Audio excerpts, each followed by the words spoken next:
Good evening, visitors, and welcome to the Australian War Memorial's Last Post ceremony. My name is Matthew Rose, and joining us today from the Royal Australian Navy is Warrant Officer Mark Trower. We are honoured to acknowledge Mr. Peter Dowling, Secretary of the 53rd Battalion Association, as well as members of the Capability Acquisition and Sustainment Group from Defence. We welcome the veterans who have served, those that are still serving, and the families that support them. We acknowledge the members of the RSL and Services Clubs Association, RSL Victoria and RSL Queensland, who are watching the broadcast of this ceremony across Australia. During the ceremony, wreaths will be laid at the base of the pool of reflection by visitors to the memorial. Now, please stand and join in singing the national anthem.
The Australian War Memorial was the vision of Charles Bean, Australia's First World War official historian.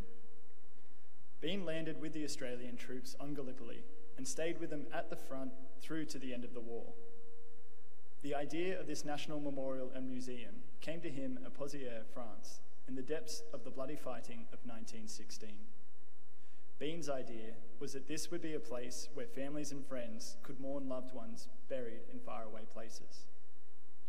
It would also be a place that could help all Australians understand what these men and women had endured and what they had done for us. Bean's vision, to which we remain true, is best expressed as inscribed in the entrance to the memorial's galleries. Here is their spirit, in the heart of the land they loved, and here we guard the record which they themselves made. Tonight, we will read the story behind just one of those on the Roll of Honour, which lists the names of more than 102,000 men and women who have given their lives for us in war and operations for more than a century. But first, we present a lament, Flowers of the Forest. Wreaths or floral tributes will now be laid at the base of the pool of reflection.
Today we remember and pay tribute to Private George Thomas Morley. George Thomas Morley was born on the 14th of March 1886 into the large family of Jesse and Sarah Morley in Gormandale, Victoria.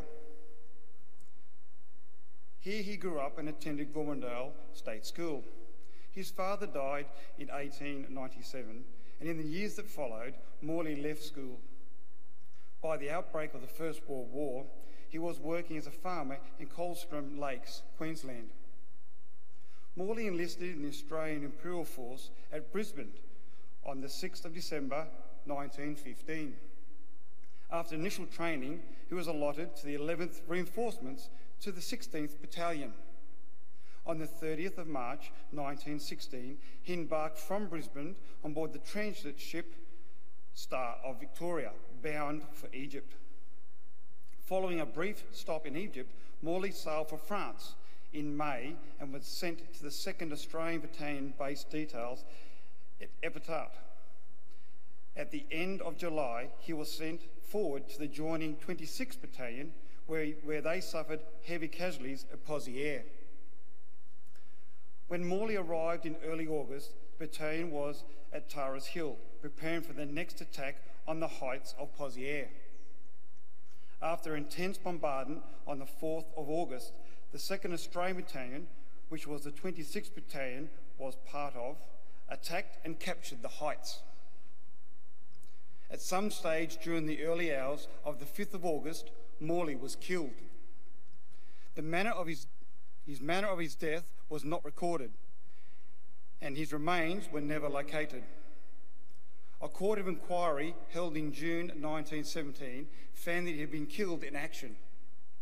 After the war, his name was added to the Australian National Memorial at Villiers-Brunner. John Morley was 30 years of age.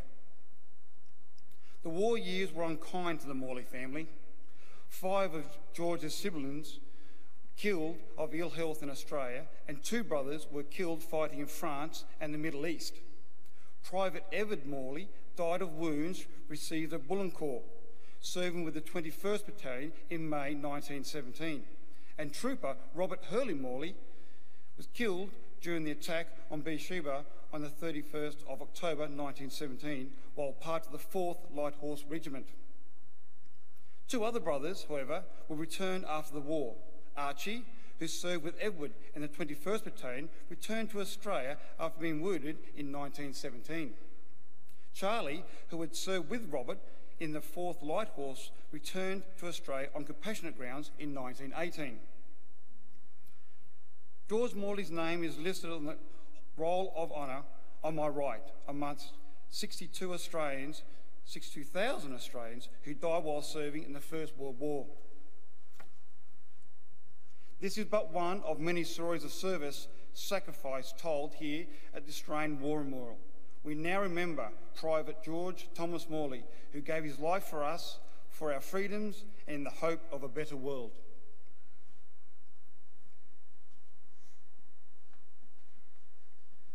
Ladies and gentlemen, please stand for the reading of the Ode and the sounding of the last post.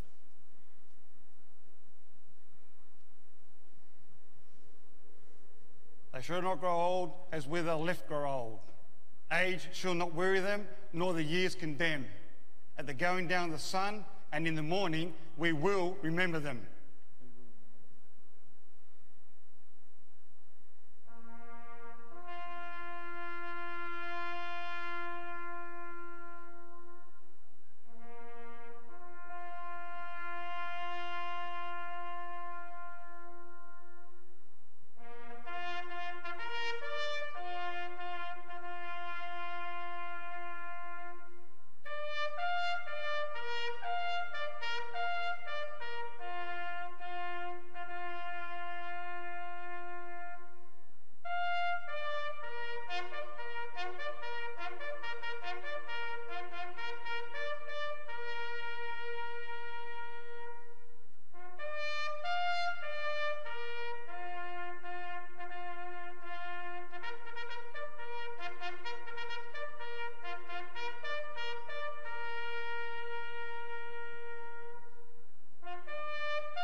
lest we forget.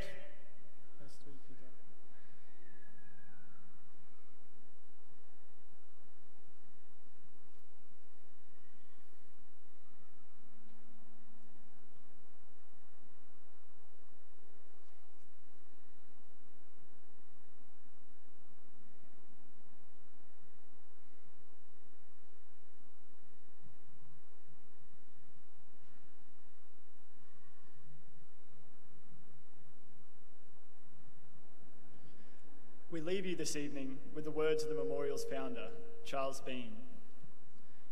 Many a man lying out there at Poziere or in the low scrub at Gallipoli with his poor, tired senses barely working through the fever of his brain has thought in his last moments, well, it's over.